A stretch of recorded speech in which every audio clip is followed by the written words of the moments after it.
Okay. Good evening, ladies and gentlemen. Welcome to the second of two interviews this evening. Yes, this podcast is probably one of the hardest working podcasts in all of podcasting history. That is a fact, not a spoiler. Yep. um, Tonight, we welcome our first ever from San Diego, an awesome promotion that we've gotten to know a little bit. He's some dude chilling, but I know him as Tyler. So let's welcome Tyler to the show. Nathan, always an honor. At least we can see more Thank than you. your forehead tonight. So I know. Nathan, go ahead and take it away. So, can you tell us a little bit about yourself? Sure. Like the name suggests, I'm literally just some dude chilling. Uh, Born and raised in the San Diego County here in California, right out of Balboa Hospital, and you know, uh, I just kick it every single day. I try to be very optimistic, try to look for the best in people, and I try to put my best foot forward, so to speak. I guess. So yeah, happy to be here. Very Very nice. cool. So, who were So, some of your wrestling heroes growing up? Growing up, that's kind of an interesting question because I feel like that always changes the older you get. But growing up, I'd have to say like Rob Van Dam, Stone Cold, Booker T, uh, Eddie Guerrero, definitely Rey Mysterio, and probably Edge too. Very nice. very cool. So, did you always know you wanted to be a professional wrestler, or was there some other career path that you wanted to do? I guess another career path I was looking at going to actually was art. I used to dabble a lot with graphic design and things of that nature. And then I've always had that itch, in the back of my mind of, like that what if. And I just decided to answer that what if question. And I signed up at San Diego Pro Wrestling Academy a few years ago. And I'm here living it. I enjoy every minute of it. Definitely happy I made that jump. Absolutely. So, for the viewers out there, what sets the San Diego Wrestling Academy apart from, like, some other training uh, facility? Um, I mean, we all do the same thing. We all try to teach everyone like the best that to be the best you possibly can be. Be safe. That's the biggest key. I think that we definitely strive to put first foremost is safety above everything, and then try to challenge yourself, but also hold yourself kind of accountable because you everyone's their own worst enemy, and if you can kind of combat that in the best way possible, then you're just going to strive and you're going to definitely see your career take off, or at least start seeing the building blocks or dominoes start falling in line in the way that you hope to. But at the same time, patience is key, and keys open doors, and you just gotta play the field the way that it's dealt you, I guess. I love your answers. Oh, thank you, man. Very, very awesome. We've done a lot of interviews, and this is, probably one of the most chilled and laid back we've done. So we appreciate it. So Appreciate that. let's get into some of our favorites, top fives. Okay. Let's do top 5 tag teams of all time. If I could be honest, first off, usually I'm not a huge fan of like top five questions, just because there's always someone great out there that's always going to be left off the map, and I'm someone who's very eclectic in a sense, where I take different inspirations from a whole lot of different places or people, and I always feel like if I do a top five, I'm always going to make it into like a top nine or a top 12 or something like that. But for the sake of the question, I'd have to say, you have the Hart Foundation, you have Tully and Arn, you have the Hardy Boys, you have the Dudley Boys, and then I'd have to say also, more as of late, I'd have to say the Revival. or FTR, because they've definitely been a throwback, and I feel like they're kind of what today's wrestling needs in some sort of sense, I guess. And and just to let you know, you can give as many answers as you want. Just because we say 5 doesn't mean, because believe me, a lot of people have given us like 6, 7, 8. Oh yes, absolutely. Okay. I mean, turn our questions around and make them yours, because after all, this is your interview. Yep. And like we said, we're wrestling fans first. So you know what? We learned from you. So whatever you want to tell us, that's what we're gonna do. I feel it. I feel it. Okay, go for it, Nate. So, Some Dude Chillin's a very unique name. Can you tell us a little bit about how you came to that name? Was it just based off of your personality, or? Uh, they've always said from when I've listened to podcasts from like Bruce Pritchard and people who've been in the business for decades on decades, the one thing I've always heard is the best wrestling characters or personas, they're like an extension of yourself. And I really am, just some dude chilling.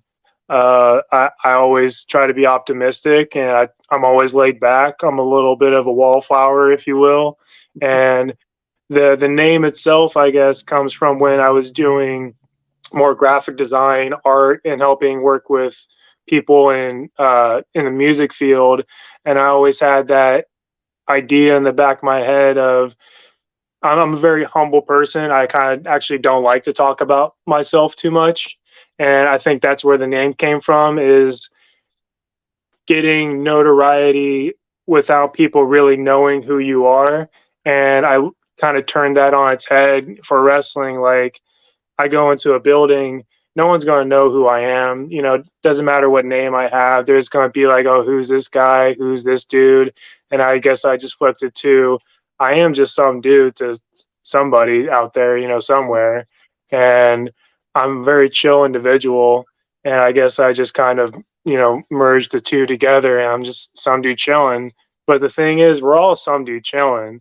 We're all just doing our thing. We're all just trying to get through life. We're all just, trying to do the best that we can with what we got. And I feel like, we're all actually some dude chilling in some way.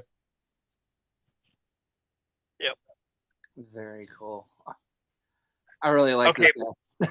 Before you answer this, usually I would save this for the end, but I'm like you. I go by what my feeling is, right? Yeah. I want to thank you so much, because one of my best friends in life was a pro wrestler, but he was also a graphic artist and stuff, and like had your same attitude. So you coming on like to the podcast and just being yourself has brought back so many memories and feelings for me in this like moment that I just had to say that. So Oh man, I appreciate that. That's too dope, honestly. That's very humbling. Thank you. Yeah, all right. He makes it really hard for me to do my character too. So I mean, so there's that. This is just a chill, lay back interview, man. So What's up? So Nathan's favorite snack is anything with peanut butter. So what is your favorite cookie or snack? Oh man, I gotta say I love Kit Kats. And if it's not Kit Kats, then I will straight up ditch somebody or the people that I'm with if I see a churro cart. Like last time I was at a Padres game, I just saw that there were people selling churros. I didn't even say anything to my friends. I just went ahead and just stopped to buy a churro, and then they just found me. I love that stuff. Nice. But actually, let me ask you guys a question if you don't mind. Sure. So Yeah. I like Kit Kats, but I don't break them off. Do you guys break off your Kit Kats when you eat them, or do you just eat them whole? Because I just personally feel like, if I'm buying the Kit Kat for myself, why break it off? I'm just going to, chow down on that thing. I don't, but I don't for a reason, because I like to challenge myself, and I don't have any teeth. So I put Oh, no like the way. Kit Kat in my mouth and try to see if I can break it with just my gums and like the roof of my mouth and stuff. Damn, that does Yeah. sound hard. Yeah, he's quite a unique character. You know, there's a story I'll share here in a minute with him too. But I normally, because I'm more self, you know, I break them off and then just kind of tease everybody around me with them. Yeah, and go from there. But the story is, you know,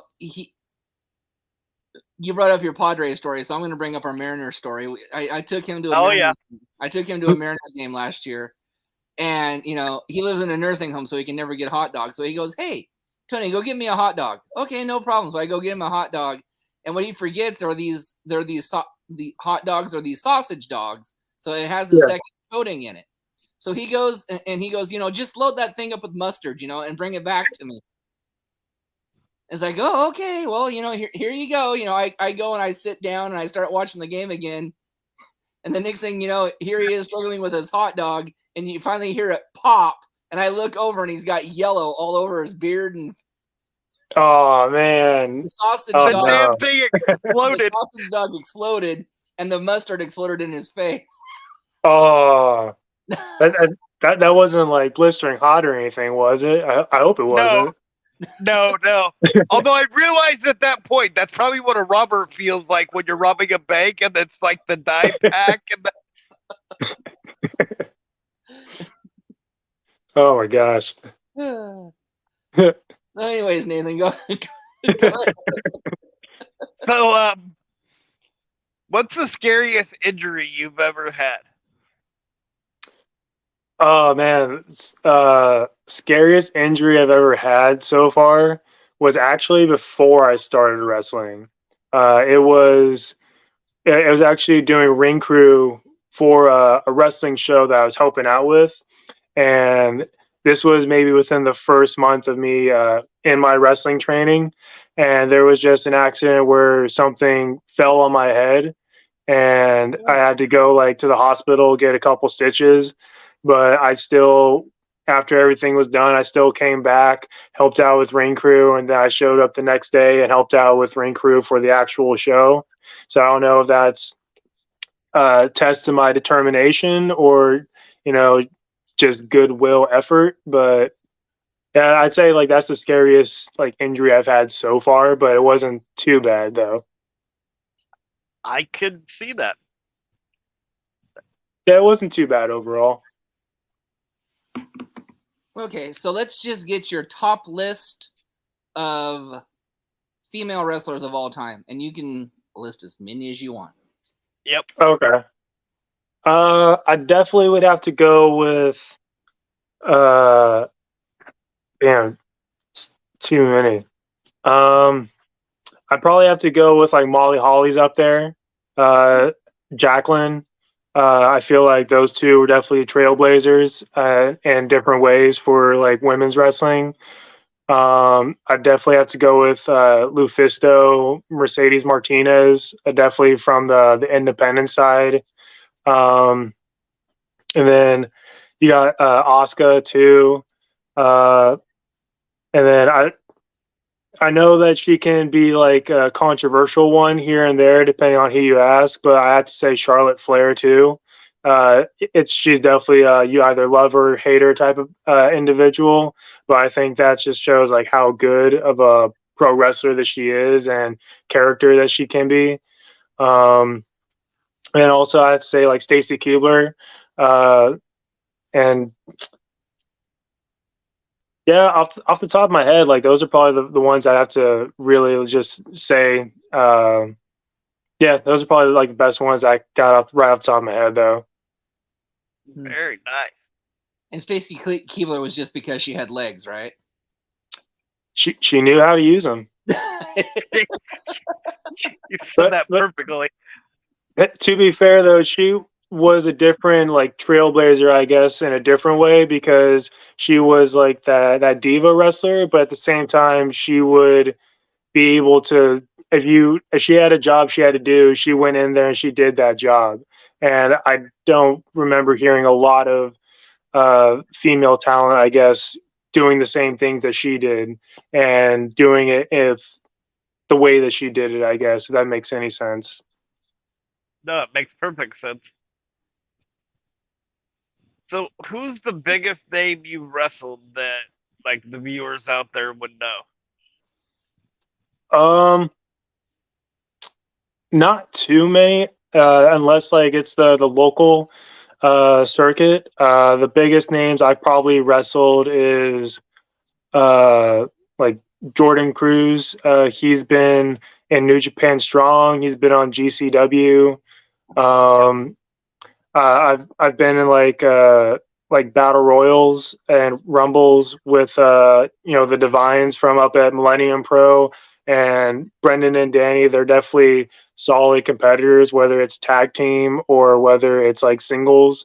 Um, I've shared the ring with Jude Is on a couple times, and it's surprising how like he for sure isn't like on a contract at this point, because he's really going places, and he's definitely one of the best in SoCal. That's for damn sure. Yeah, I mean, my career is just budding. Like, I'm only in the second year, like maybe a year and a half in. So I haven't had too many chances to share the ring with too many big stars that are out there currently. But I'm definitely getting there. I'm trying to, stack up my chips, so to speak.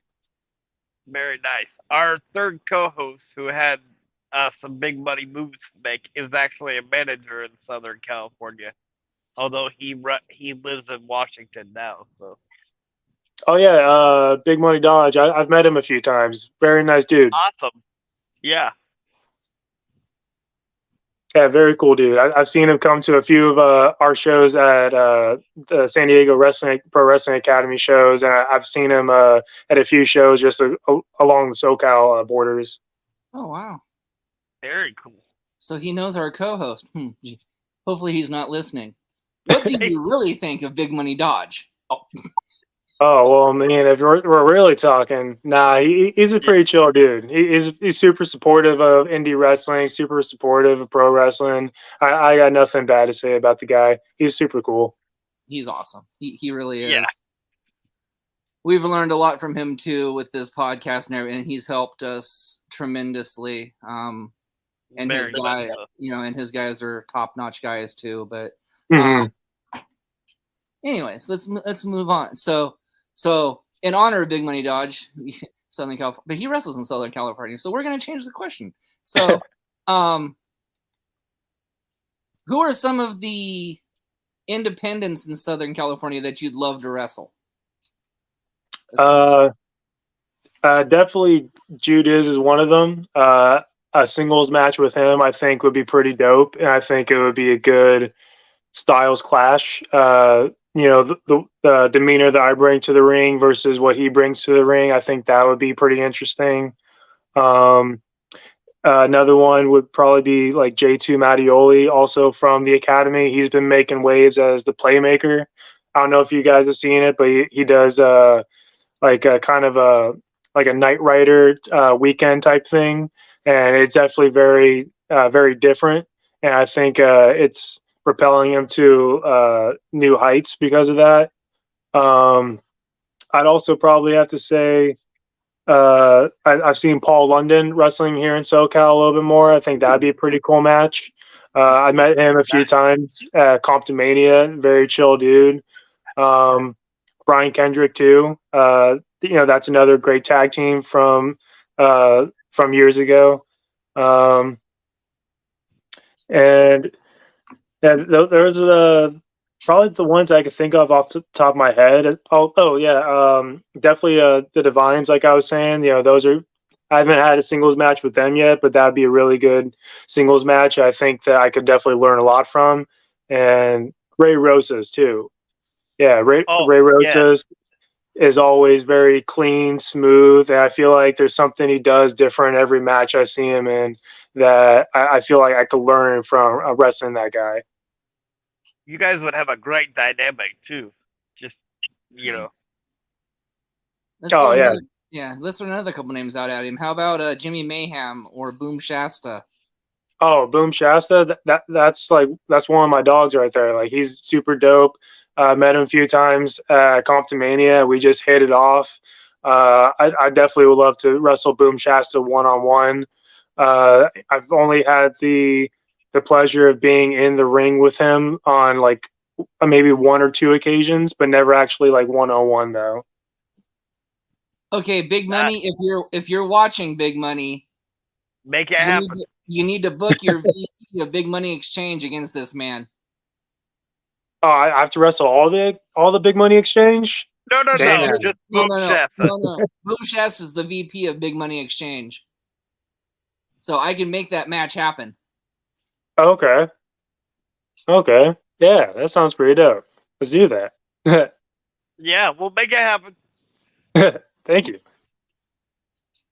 In fact, I will talk to Big Money right now. Go ahead and ask your question. What's the best gimmick match you've ever been in? I haven't been in too many actually. I've only been in one hardcore match, and I've been in an I Quit match, and I feel like they were both a little bit similar. But I would also have to say that as I had a lot of fun in the I Quit match. I was wrestling Aiden Way over at Comptomania, and then and the hardcore match, it was for the tag team championships at my my home school, my home promotion, and it was me and Artorias from Santino's at the time, and we were the team High Fantasy, and we wrestled the Shady Boys in a hardcore match, and that match definitely got pretty wild at a few different occasions. And you know what? I was actually at Wrestling Pro Wrestling, and I was in a Boogaloo Brown's Boogie Down. I think that's what it was called. And the only way that you got eliminated by going over the top rope, but everyone had to bring in their own cardboard so that we could all break dance in the ring at the same time. That was pretty fun. I'd definitely like to do one of those again. That would be awesome to see. Yeah, those are the only three like actual like gimmick matches I'd say I've been in so far, but all great fun, all good, all very different in their own way. Very nice. Tony, you want to ask a question, or you want me to keep going? Just go ahead and take it for a second, will you, bud? Yeah.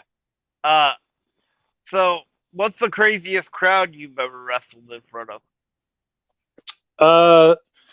Craziest crowd, would probably be like, I wouldn't say that they're crazy, but wrestling in front of the Wrestling Pro Wrestling crowd, that was definitely different because, it's a definitely different show. It gives a different appeal for a fan base. And so you never know what they're going to get. And then after that, I would probably have to just say, most crowds at different SoCal events, because it seems like there's always a different genre of wrestling that each crowd is looking for in SoCal. You have some that are just more family oriented, and they're not necessarily crazy, but they go, they pop off for like stuff that you wouldn't expect. And then you have like those hardcore crowds that, they want the violence. They want really good chain wrestling. So it kind of depends on like what the promotion is, so to speak, I guess. Very nice. The one that I had, because I got involved in wrestling a little bit with the guy I was telling you about before. Mm-hmm. We were up at a flea market up in Hillsboro, Oregon, and they were in a tag match, but they wanted to use a cookie sheet.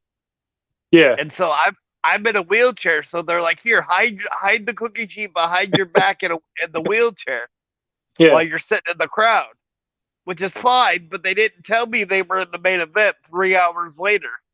Oh, geez. So for 3 hours, I'm sitting in the hot sun with a cookie sheet behind my back, looking at the entrance, going, "Anytime, guys, come on now." So you could have just pulled out a book and just started like going through a couple chapters right there. Exactly. That actually does remind me. I have wrestled in items on a pole matches, and a lot of those were kind of like in front of those similar crowds, like flea market crowds, so to speak.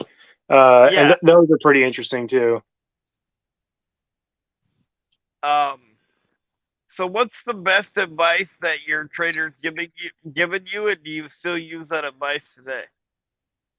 Um, up above all else, be safe.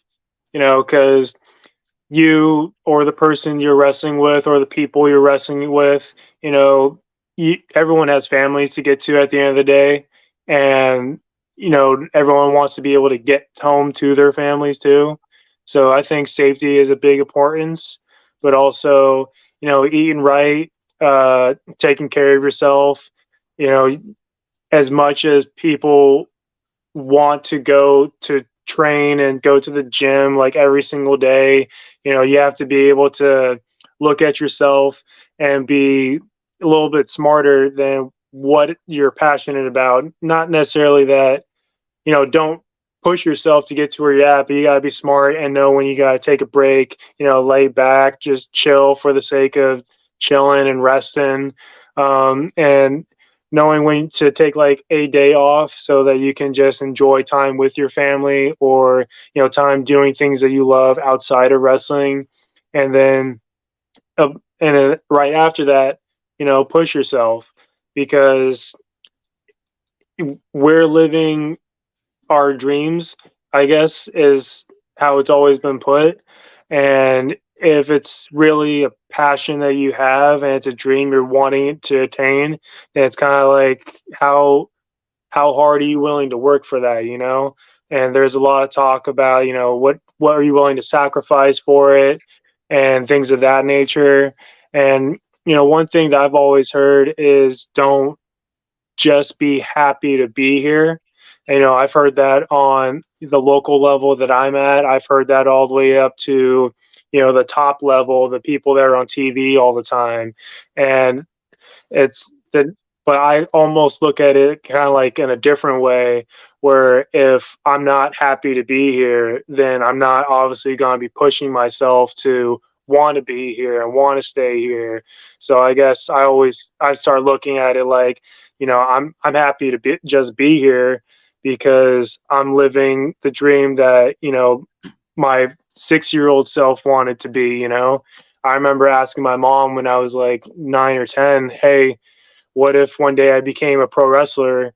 And she would be like, I hate that. But, decades later, when I'm telling her, yeah, I signed up for pro wrestling and this is what I'm doing, it's almost like the gears have switched and then she's more supportive.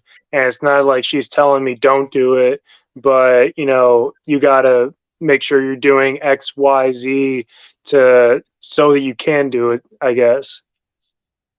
Right. Um, if you had a dream opponent from, sorry, Tony, did you want to ask a question? If you had a dream opponent of any genre anywhere, who would it be and why?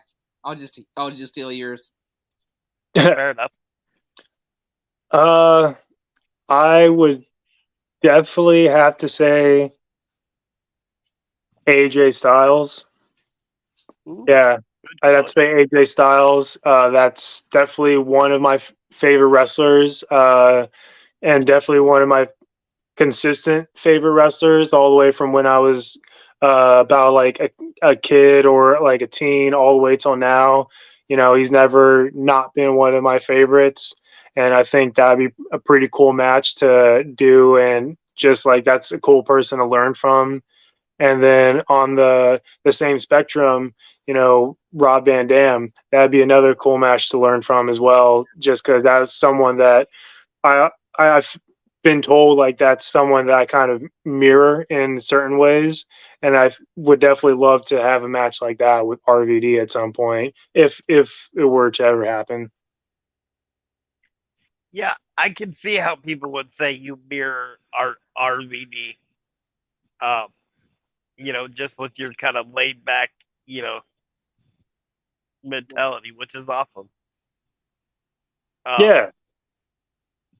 and the cool thing was I almost got to interview Rob Van Dam. I used to do a podcast with the original Pitbull, Gary Wolf. Oh, no way. Yeah, That's sick. it was. It was awesome. And we were this close to getting RVD until the executive producer, who was 16 years old, decided to take a 6-month break. Ah, And I was like, oh, come on, man, really? that's like the worst time. And Yeah. it wasn't me, by the way. No, it wasn't him. Um, so, uh, how did your finisher come to be? um, I guess I guess I have like two. Um, one of them. I do I call it the Outlaw Star. It's basically kind of like a springboard X Factor Nice. out of the corner, and I got that because one of my inspirations growing up was Sean Waltman, X Pac. Yep. I feel like he was definitely a trailblazer for a lot of wrestling that's going on today. Especially since he was still out there wrestling a few times in the last couple of years as well. And another, the other finisher I have, I call it the Thing. Just I'm gonna do the thing, and Yep. it's pretty much just like a reverse DDT. But I lift him up kind of like a reverse suplex, and then I drop him. So it's kind of like a reverse DDT, like slam, if you will. So kind of like the curtain call or the move that Devon used to use, where like you lift them up and do the reverse suplex. A little bit, yeah. Yeah. Oh, and then I also something that I started with a lot more. I don't do as much. I call it the chill pill, which is basically just a pinning move where I kind of get the guy a little bit balled up, and then I just lay him back on his back, and then he's kind of like crunched up. And I just call it the chill pill. Okay, I have to say it. Some of the best names for finishers I've ever heard. Ah, thank you, man. Appreciate that. I mean, everyone's got to take their chill pills, right? Absolutely. I All right, definitely. Tony, you're up. Oh, go ahead. Sorry. Go ahead. Oh, I was just gonna say, I think I have more fun with the Thing because I can just look to the crowd and be like, I'm gonna do the thing. It's a built-in catchphrase. It Yeah. is.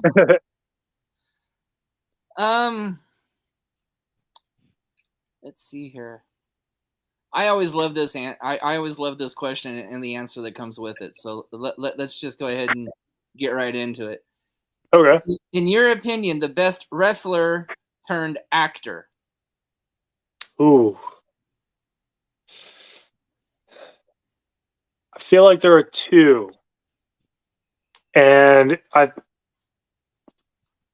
feel like it's always going to be split between these two, and that's The Rock and John Cena. And I think the only reason that there's a split is one is one's made more of a career out of like being the actor, and then one is making more of a career of being a Hollywood personality, I guess. But I feel like those are the only two that you could always go back to and say they're the best wrestlers turned actors is Dwayne Johnson and John Cena. That is a very good way to put that. I mean, because they both do action movies now. They've also both been kind of close to being in the same action movies at the same time, but they definitely have their own separate parts, I guess. Yeah, very much so. Absolutely. So we asked you who your dream opponent would be. If you had a dream tag team partner, who would it be and why? Oof. Dream tag team partner.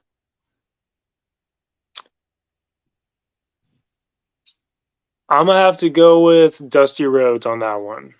Ooh. Ooh, nice. Because I feel like there's a lot of similarities between SDC and Dusty Rhodes in certain ways. Of no matter what you give us, we're always going to try and make it the best possible, and or we're going to make the best out of what that we can out of what we're given, and then we're always doing things for the people. You know, we're hardworking people. I may not express it or show it a lot, but I'm definitely a hardworking individual that can take a lot of brunt or gruff, if you will. And but I'll always persevere it. I always have that optimism. I'll always look down the road, and as long as I see a light at the end, you know, I'm always going to be fighting hard and pushing it. And I've always felt like Dusty Rhodes accentuated that as like, you know, the working man. And Mhm. I think that would be a cool like tag team partner. Unfortunately, it would never pass. But you know, if I were talking dream partners, I'd have to say Dusty Rhodes. Wow. Wow. I like this guy. Yep. I really do. Wow. Okay. Well, you're in luck, some dude chilling. Vince McMahon just called, and he needs ideas booking the next WrestleMania. What Okay. is your WrestleMania card? Oof. Are we talking all time or like what's going on currently? All time. What is your You can WrestleMania mix it card? actually. You can do current. You can do all time. Okay. I'd have to go with oof. Damn. That's definitely one to put people on the spot for sure. That's what my executive producer's good at. um Sheesh. I'd have to go. Now a lot of these are going to be random. I'll just say that. You Absolutely.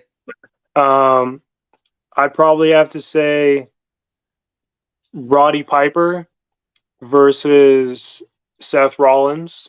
Ooh. Oh, I'd have to probably say uh, Goldust versus Aleister Black, or oh, yeah, Ooh. when he was back in WWE.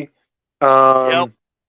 Yeah. I'd have to say Alpha Academy versus DIY versus the Hardys versus Edge and Christian.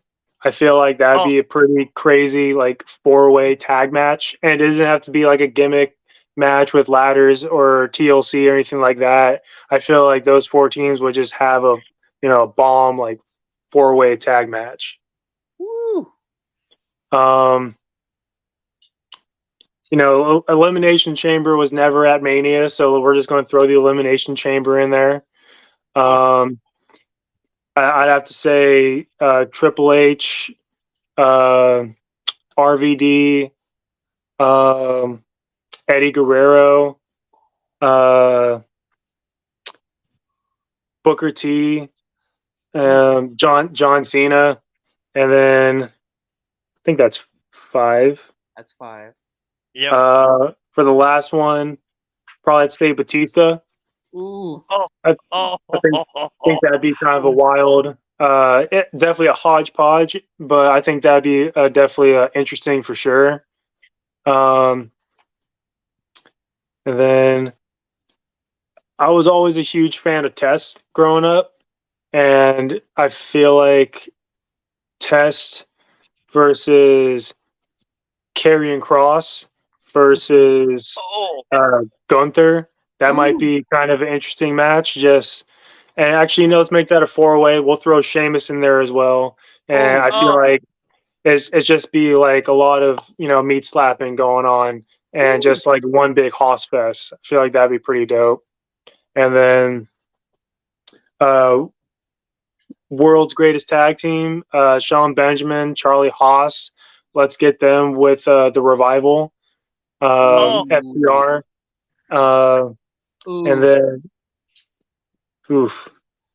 Oh. Probably have to go with I think this might be a lot of people's dream match, but Charlotte Flair versus Trish Stratus.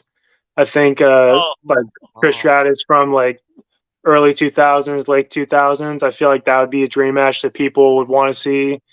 And then being put on the spot. That's pretty much all I got right now, I guess. That is a damn good card. Man. Somebody signed that card. I think you could you could sell like tickets at like $1 million a piece, and people would buy money to that car or buy tickets to that car. Yeah. Wow. Very okay. Not worthy. Yeah. Oh no. Nathan, your question, bud. Good luck.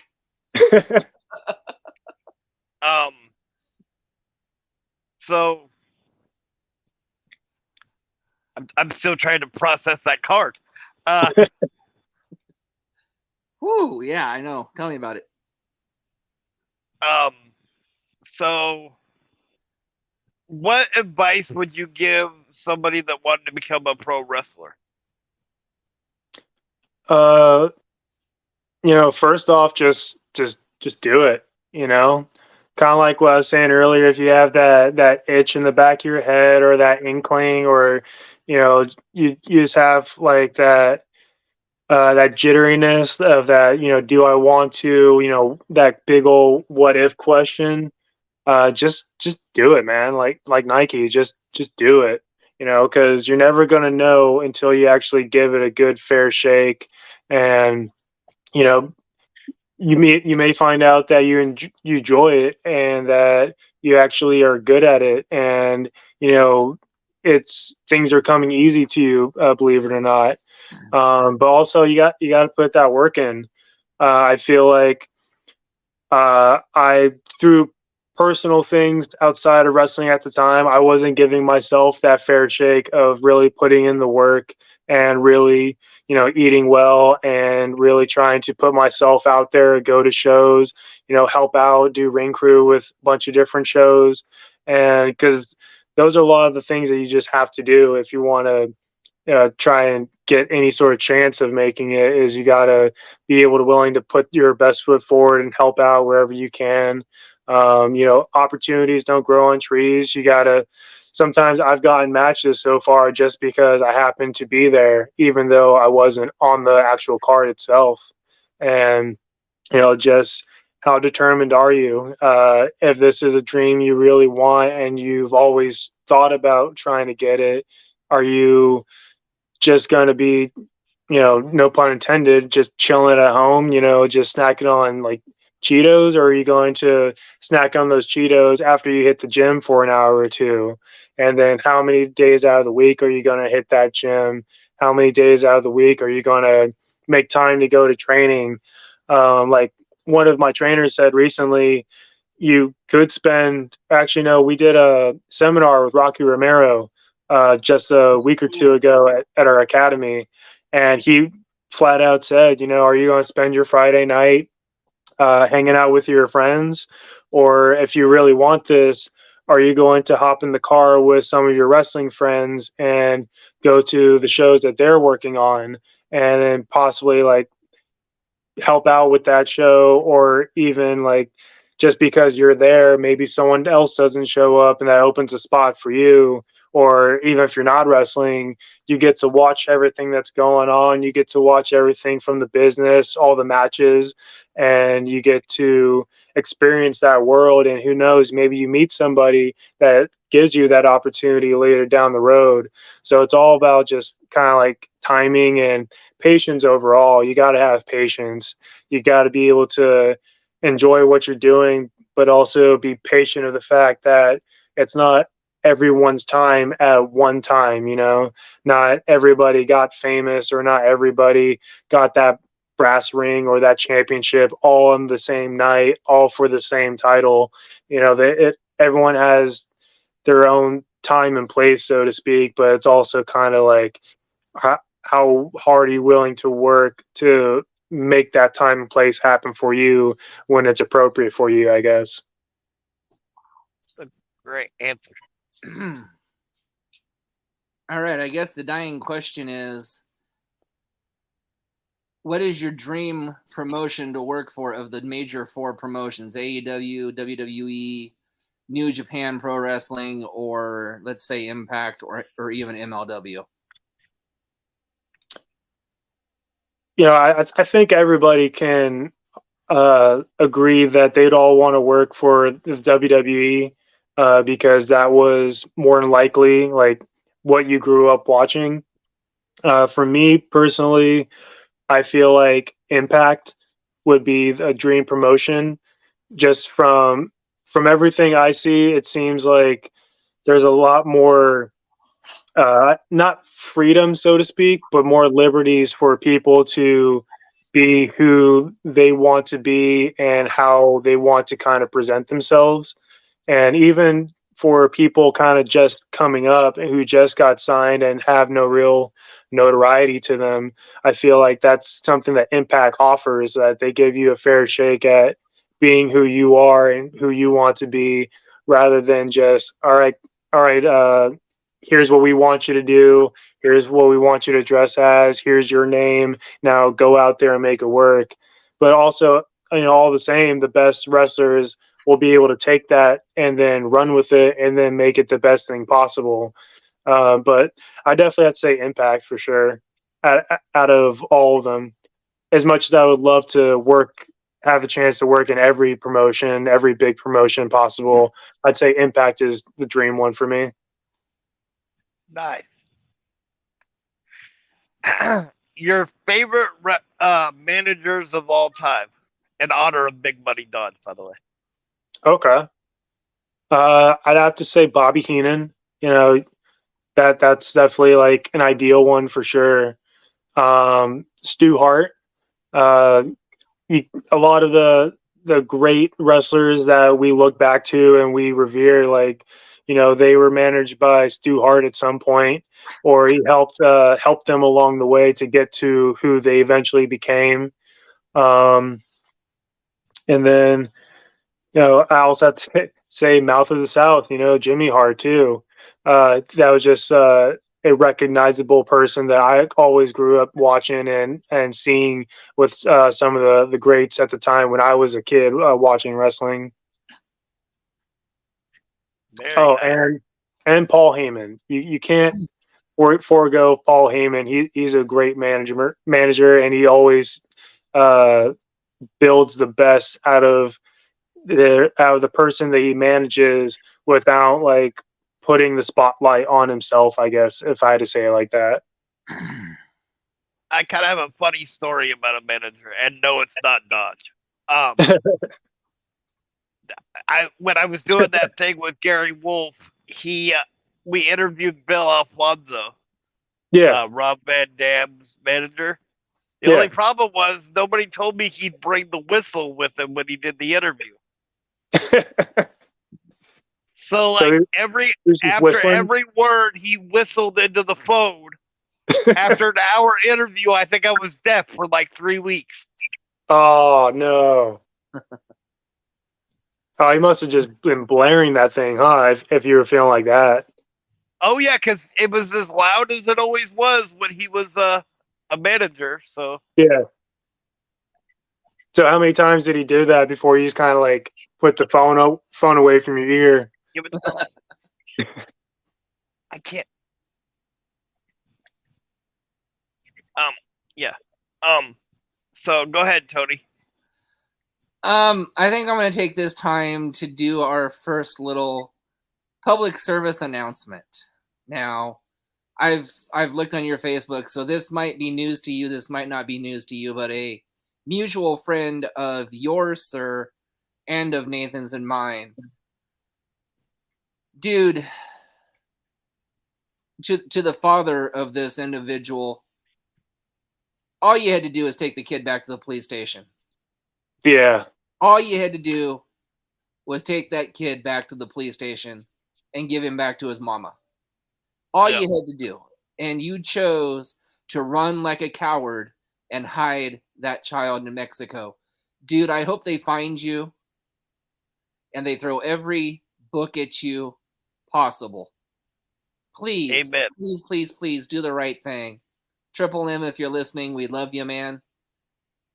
We're praying for you. We're praying for your son. We're praying for your family.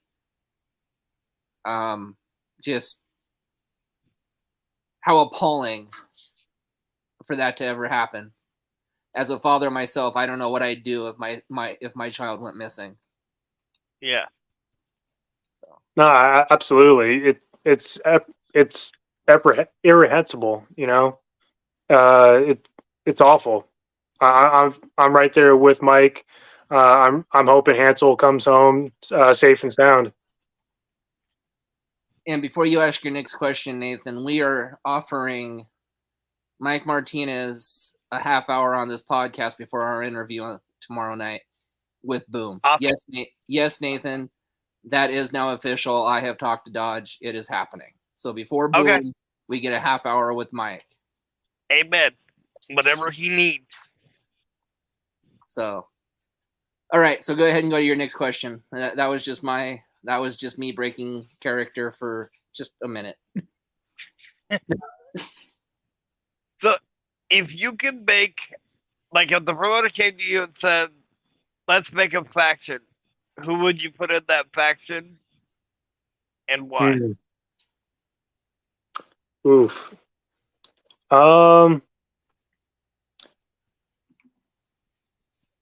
gonna go with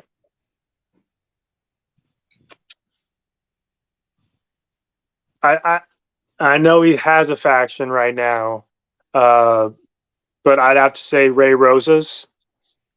Not that like I'm putting him in my faction, but if I could be in a faction with Ray Rosas, formerly known as Sexy Jesus, I think that would be interesting. And then to have, it might be kind of like an oddball, but I think it fits as well because he's such a good person. He's just, such a sweetheart. CJ Tino, that's another dude that's slowly coming up in the ranks here in SoCal. And that dude is a suplex machine. He's all about giving those deadlift Germans, Mr. 551. I think that'd be a good addition to the faction. And then I'd have to also say, Now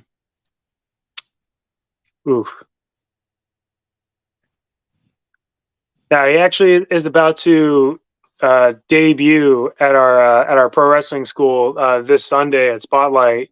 But Boa Silva, that dude comes from a fighting family, and is very humble person at that, and he knows what it takes to persevere. And I think that'd be a cool member of the faction as well. And then just to keep things, chill and mellowed out, I'd also have to say Grim Reaper too.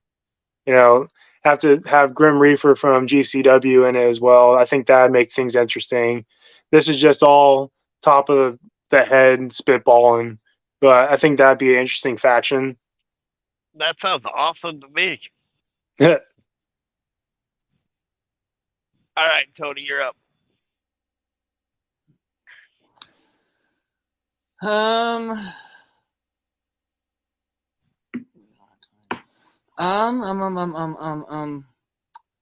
Okay, so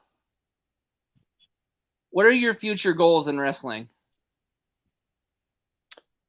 My future goals, this is actually something that when I first started wrestling, they asked this to myself and a couple of the other beginners or intermediates at that time. And I'd say they're still the same. Wrestle as many places as I can. I already mentioned wrestling in as many of the bigger companies as I possibly can. Be able to wrestle on different continents, different countries, and to get to a point where I feel like I know I'm doing something right when fans start making Funkos of me. Like I've seen that on like people ordering custom Funkos of certain like pro wrestlers, and I just think because I used to love action figures as a kid, I used to have like a whole trash can like that I bought at IKEA filled with action figures, wrestling action figures, and I always thought like that'd be a really cool thing that shows like, hey, I kind of made it in some sort of ways. Either I have my own action figure, or I'm bringing such joy to fans that they're taking their own time to make action figures like to resemble my likeness. I always thought like that's a cool goal to have. Got ya. And that is a good goal to have. Yeah. Championships are dope. Going out there and winning every championship is one thing, but I almost like Brian Danielson, I think, said one time, I just want to go out there and wrestle. I just want to go out there and just chill and show the kind of style that I bring, because I feel like people like seeing that stuff, and I want to keep doing it more. I definitely have fun doing it. So, where can we find you on like social media? Like Instagram, Twitter, all that. On Instagram, you could find me at somedude.chillin'. And then on Twitter, you can find me at somedudechill #1 N. I couldn't get the whole somedude chillin', so it's that last I is a letter 1. And then that's it. And then I also I actually have a TikTok too. I believe that's some dude chilling as well. I forget what it is off the top of my head though. I just made it in the last like month or so, because that's one thing that I've been lacking on and trying to get more on top of is promoting myself. Like I mentioned, I'm a very humble dude. I don't like to go out of my way to talk about myself, and I feel like that's something you kind of have to get past and do to if you want to make it in pro wrestling, because you got to be able to show off your stuff and show off what you do, and that's on, especially this age with social media, you kind of have to do that in all platforms. So yeah, you can find me on IG, you can find me on Twitter, you can find me on TikTok, and I'll just be there chilling, trying to hope that you're chilling too. Very nice. Okay, well, before you ask your last question, Tony, you know what I have to do.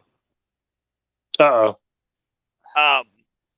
In a little less than a year, we're going to be doing our own promotion down here in Washington called IPW, which stands for... sorry. I've never been good at geography. Leave me alone. So it's called Inclusion Pro Wrestling. Okay. And I would love if you're available when we do the show. If you would come down and wrestle for us, that would be amazing. Yeah, I'm up for that.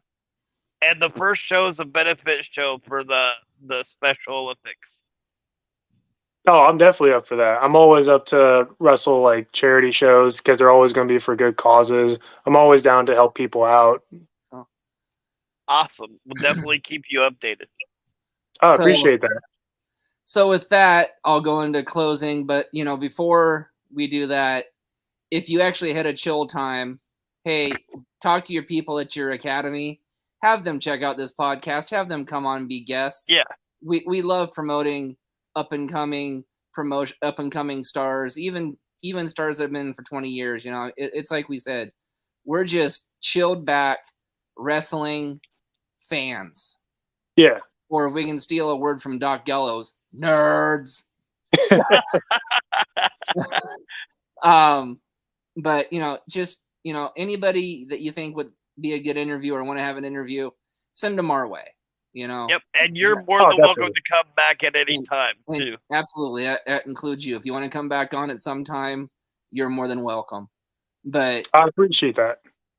now it wouldn't be anything of me to not give the love to our co-host who is busy making big money decisions, big money moves. So, without further ado, Big Money Dodge, Big Money Compound. That's right. It's one and the same. He's making his own promotion, ladies and gentlemen. Big Money Compound, debuting in Pullman, Washington. What makes this wrestling school unique? I'm glad you asked. It's the first online wrestling school. That's right, ladies and gentlemen. You're going to learn the skills, how to eat, how to diet, how to manage your workout regime all online until he can get you a ring. How's he going to do this? It's going to be $25 a session, $150 a month, starting in the month of July. That's right. It's the month of July. And his first online trainer is a Southern California native, I believe a San Diego native, a 20-year veteran in the business.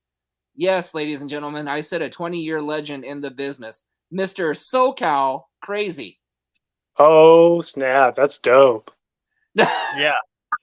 And so if you're interested in extra training or just seeing what online training is, please look up Big Money Dodge on Instagram, Facebook, Twitter, Big Money Compound on the same hashtags, and help support the man's dream. Yeah, Absolutely. I have to say this just because I wouldn't be myself if I didn't. Thank you, Tony, for channeling your inner infomercial. The only thing we were missing was an 800 number across the bottom of the. Well, trust me, if I hit a cell phone number, I'd flash it across the bottom of the screen and tell everybody, to call Big Money Dodge. Don't tell anybody I said that. Never mind. I'm going to scratch that. I can't scratch that. Never mind. It's out there already. Nathan, you want to finish the last two sponsors? Yep. Our other two sponsors are the CARE program, which stands for Community Action Reaching Everybody. And to reach the lady that's in charge of that, you can look up Becky Bernhardt on Facebook. And then Bruce Nichols Painting for all your painting needs, pressure washing, and lead removal. And you can find him on Angie's. So, all right. So, for some dude chilling, for Nathan, and for myself, we'll see you guys next time. Keep chilling, bros. Yep. Yeah.